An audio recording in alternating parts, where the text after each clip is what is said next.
All right, next I want to show you how you can manipulate some of the uh, response entries that you get from your students when you're using your assignment submission form. So I'm just going to go, as you can see, going back into the response section. So here are my students that have put in an assignment.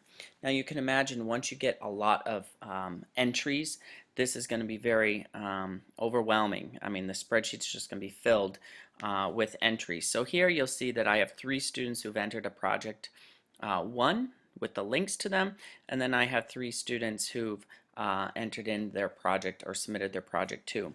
Well, what you can do is, I mean, you can do this many different ways, but let's say I want to keep all of my project ones together, but I don't want them to show up on this first page of the Google spreadsheet. What you can do down here, just add a sheet, and this is where I would come down here, rename it, and I would name this project 1. Then what I would do is I come back to the form responses. I would select the students from all the entries from project 1. I would cut it. I would come over to project 1 tab and I would paste it in. Then when I come back here, they've now been eliminated. Okay, and then that way I don't have to worry about seeing all the entries on that first page. I can just come to all the tabs, the different tabs, and still have access to all of the projects that the students had completed.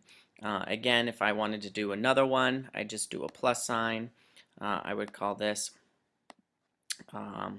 rename this project 2, and I believe you can even click and drag them into the order, so you have the newest ones to the utmost right of the form responses. You just can't delete the form response page, because if you do, then you have broken your assignment submission form, which you obviously don't want to do.